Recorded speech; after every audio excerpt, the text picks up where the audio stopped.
Hello everyone, good morning. তোমরা সবাই কেমন আছো? আশা করি সুস্থ আছো, ভালো আছো। আর আমিও কিন্তু খুবই ভালো আছি।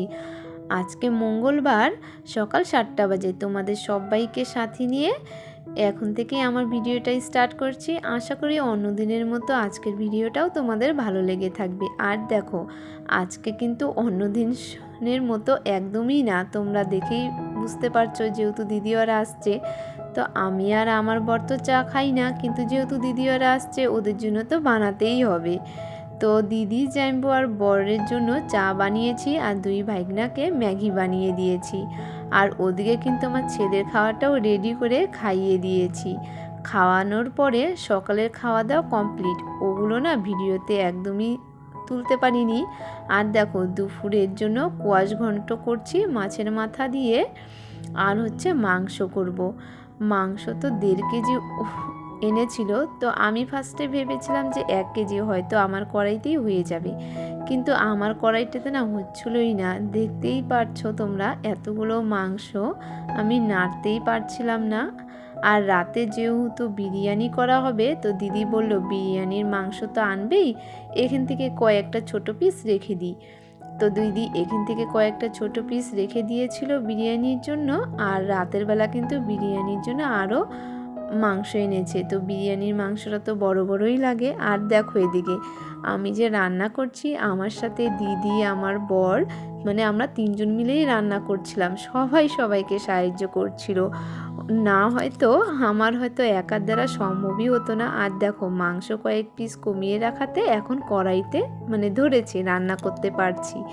নয়তো হতোই না এরকমটা। আর সকালে কিন্তু ডাল, শুকনো মাছের চাটনি, ডিম আমলেট এগুলো দিয়ে খাওয়া দাওয়া হয়েছে। যেহেতু সকালেরটা ভিডিও করতে পারিনি, তাই তোমাদেরকে আমি মুখেই বলে দিলাম। আর এখন দেখো, আলু সিদ্ধ একটু ছিল, আর শুটকি মাছের চাটনি, আর মাংস, কোয়াশ ঘন্ট এগুলো দিয়ে দুপুরে খাওয়া দাওয়া হচ্ছে। আর তোমাদেরকে বলতে কি, বিরিয়ানি কিন্তু আমাদের বাড়িতে এই প্রথম বানানো হচ্ছে।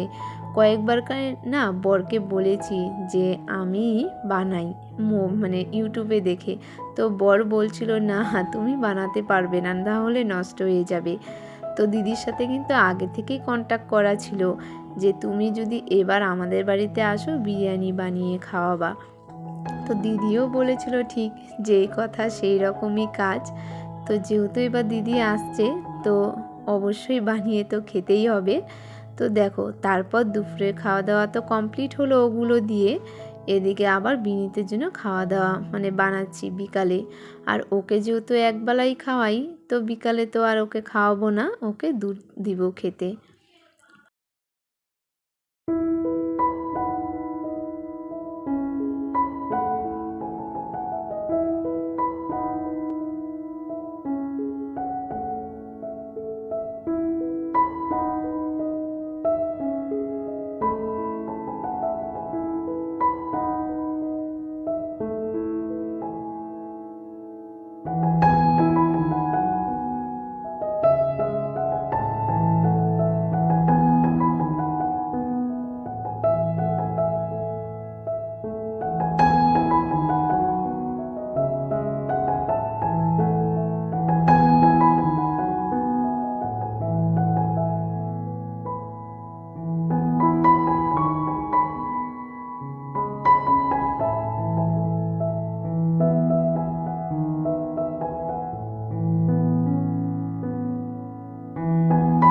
আর এদিকে বলো তো কি, বিনীতের খাওয়াটা করে বিনীতকে তো আমি খাইয়ে দিয়েছি। আর দিদি ওরা গিয়েছিল দিদিদের মামা বাড়িতে। আর এদিকে আমি একটু বাপের বাড়িতে চলে গিয়েছিলাম ঘুরে আসতে, যেহেতু 2 দিন ধরে যাই না। আমি তো প্রতিদিন যাই, একদিন না গেলে আর ভালো লাগে না। ওখানে যাওয়া মাত্রই বিনীত আবার ঘুমিয়ে পড়েছিল। তো দিদি ওরা এসে আমাকে ফোন করেছে, এসে বলছে তাড়াতাড়ি আয়। আয় বলছি, আমাকে তুমি করেই বলে, আসার কথা বলছিল। পরে এসে দেখি বিরিয়ানিটা যে করবে, ওটা জলটা গরম বসিয়েছি আর আলু সিদ্ধ। আর বরমশাই এদিকে পেঁয়াজ, রসুন, লঙ্কা এগুলোই সবজি কাটছে। আর দিদি কিন্তু মাংসটাও ধুয়ে কমপ্লিট করেছে। আর ওদিকে দেখো, বিরিয়ানির চালের মধ্যে তেজপাতা, লং, এলাচ ওগুলো একবারে ধুয়ে একবারে দিয়ে ধুয়ে নিল। ধুয়ে ওদিকে জল তো গরম হচ্ছেই, ওখানে বসাবে, আর এদিকে সব রেডি করে নিচ্ছিল। আর অ্যাফ্রনটা দেখো জলের মতো যে ভিজিয়ে রেখেছে, কি সুন্দর কালার চলে এসেছে। আর বরমশাই কিন্তু বিকালেই পাঁপড় এনেছিল বিরিয়ানির সাথে খাওয়ার জন্য। তো দিদিকে বলছিলাম পাঁপড়টা আগে ভেজে রেখে দাও। আর এদিকে এত সব কাজ করতে করতে দিদির আবার একটু চা খাওয়ার নেশা উঠে গেছে, যেহেতু দিদি খুব চা খায়। তো এখন রাত 9টা বাজে, ব্রেক টাইমে একটু চাও করে দিলাম, খেয়ে নিল। আর ওদিকে কিন্তু বিরিয়ানির চালটা দিয়ে দিয়েছে জলে। আর দেখো আলুটাও ভাজা হয়ে গেছে, পেঁয়াজটাও ভেজে নিয়েছে, মানে ব্রাউন কালার হবে। আর দেখো মাংস এনেছে, তখনের কয়েকটা ছোট টুকরা উঠিয়ে রেখেছিল, আর কয়েকটা যে পরে আবার একটু কিনে এনেছে, ওগুলোই এখন রান্না করছে।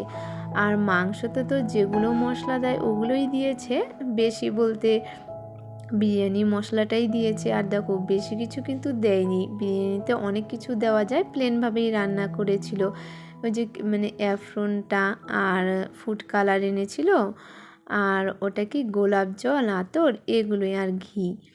তারপরে তো আর বলো তো কি, ভাতটা হওয়ার পরে না মাঠটা বরমশাই ছেঁকে দিয়েছে কলপার থেকে, তার জন্য ওটা আর স্কিপ করে দিয়েছি।